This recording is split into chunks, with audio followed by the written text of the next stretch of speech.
Hi there, it's Sam from Pootles.co.uk. Thank you very much for joining me today. Today's project is this one, and I don't think any seasonal project of mine or anything like that, or coming to the end of a season, could be complete without one of my infamous teeny tiny triangular treats. I love these. I've been making these for years, and I kind of seem to use them mostly at Christmas time. And I think that's because we do lots of those tiny little stocking stuffers or little treats or table favours and things like that, and small is good. So this little guy, he finishes up at 2 by 2 by 2 inches to that point, which is 5 by 5 by 5. So basically it's kind of a cube, but obviously it pinches in. Right, this one was made with Highland Heather and the Feels Like Frost paper. I'm using the same paper, but I'm bringing in Night of Navy just to give us a different look. Piece of paper, 8.5 by 4 inches, which is 21.5 by 10 centimetres. On the first side, we're going to score on the short side first at 1.5 inches and 3.5, which in metric is 4 and 9. We're going to come to the long side and score it fully at 2, 4, 6 and 8 inches, which is 5, 10, 15 and 20. Then we're going to score just to the first score line at 3 and 7 inches, which is 7.5 and 17.5 centimetres. I'm going to move that out of the way. Oh, I'm going to throttle him. Oh, Chris borrowed my long steel ruler last night, and I said, please don't forget to take it back to my office. And he went, no, of course I won't. And has he? No. Right, I don't know if this is going to work. I'm going to use a big long block and hope it does. So I want to score from this point here down to there, and from there down to there, and the same over here to create scored triangles. So no, that's not going to work because it's not flat. Oh, men. Oh, what can I use? I'm going to have to use, I'll use my trimmer.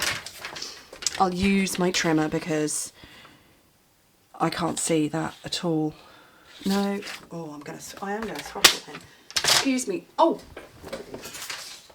my secondary one is here. I have two. I have them on both sides of my office. And that's because I will sit here and craft and need one. But also when I'm over at my desk, my office side, writing up blog projects, I like to just double check that I'm measuring everything correctly. So I have two rulers. I'll let him off on this occasion. Maybe he did bring that one. No, this one's got a hole in the end. Okay, so burnish your score lines. Oh, I've done that one the wrong way round. This is me getting grumpy. Burnish your bottom score line, but this top thin one you want to go the other way round. And then your short lines. Let me bring that one back in again for you to... You can look at that while I'm doing this. Okay, so don't burnish these part scores. That will come together when you pull it together.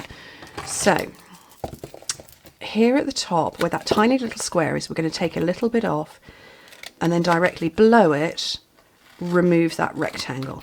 So just take that away. Cut up those 3 vertical score lines, just straight up. Okay. So that part is going to stick to this part here. So that tells me that's the back. And this little square is the front, which is where I want to put my teeny tiny 1 7/8 by 1 7/8. So 4.7 by 4.7 centimetre teeny little bit of paper. Brilliant project for scraps, everybody. And so I'm going to get some glue on here and make sure it's the right way up. And put it on that panel. You could do the back as well. Did I do the back? Did I actually set aside paper to do the back as well? I don't know. This is what happens when you pre-cut. No, I didn't, apparently. Oh well, that's fine. You can do some on the back too if you want. Right, a little bit of glue down here. Oh, straight onto the desk. Fold it over so we know that's the front. So fold in 2 sides and the back. And then put some adhesive on this bit.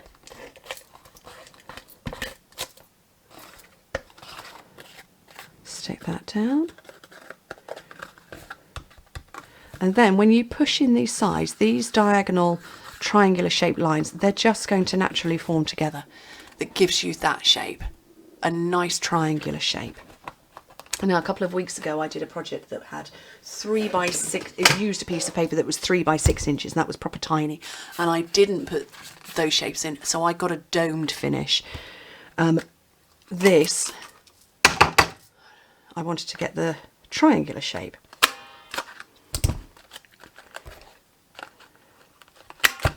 So punch some holes there.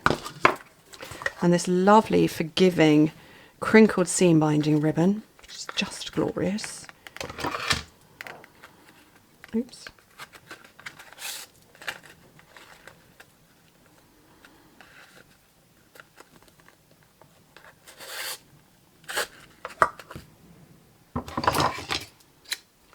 Snip off the end and then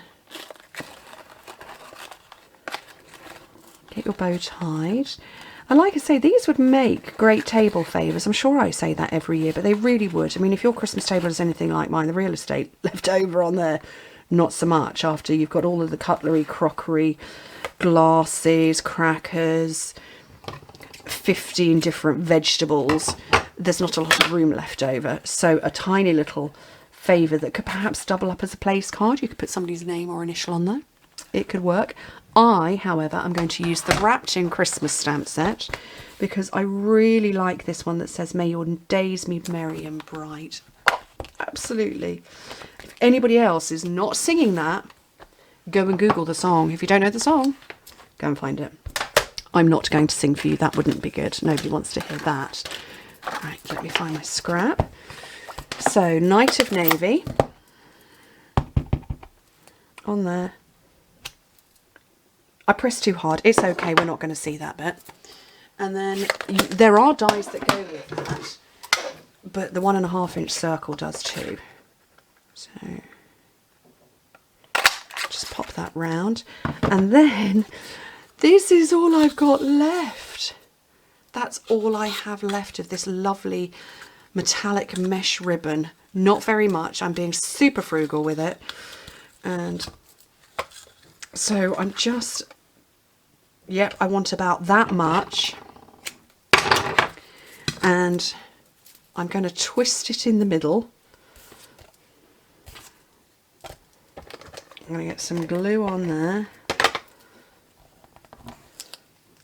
So with the twist, oh that's, look, I've wasted some.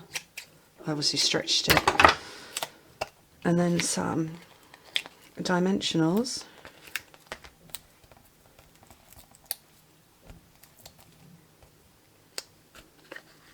On there. And that is this year's teeny tiny triangular treat box. I love it. I hope you do too. And if you've made them, let me know. I want to see them. Thank you ever so much for joining me. Hope to speak to you very soon. Bye.